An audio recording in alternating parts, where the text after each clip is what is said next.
Welcome to Heated Materials Lecture 6.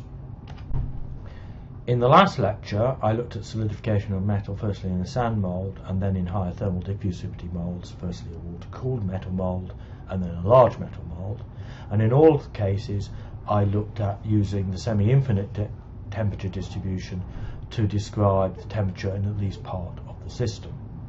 And at the end of the lecture I left you with a calculation related to the sand mould case, and I will go through that as the first part of today's lecture. The second part will then move on to look at the case of internal heat generation, and I will particularly do this in the context of the temperature distribution in the canister of vitrified nuclear waste. So to go back to the calculation from last time, this was the calculation as I set it, involving the casting of iron into a sand mould.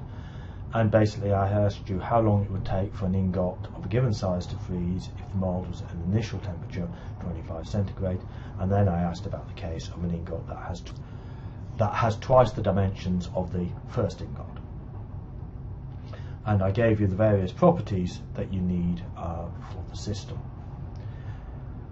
So if we look at the first case, we can work out what the volume is quite easily. It's a rectangular ingot, we just multiply them 3 lengths.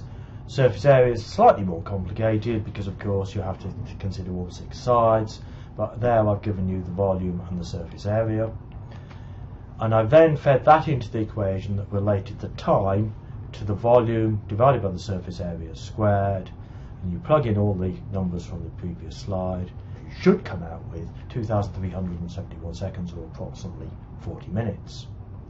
Now on that basis you should be able to guess that the ingot that's twice the size in all dimensions is going to take 4 times that value, and we can see that if we go through the calculation. Here is the volume and the surface area again. There are the actual numbers, and indeed we get an answer that is 4 times as large, namely 160 minutes.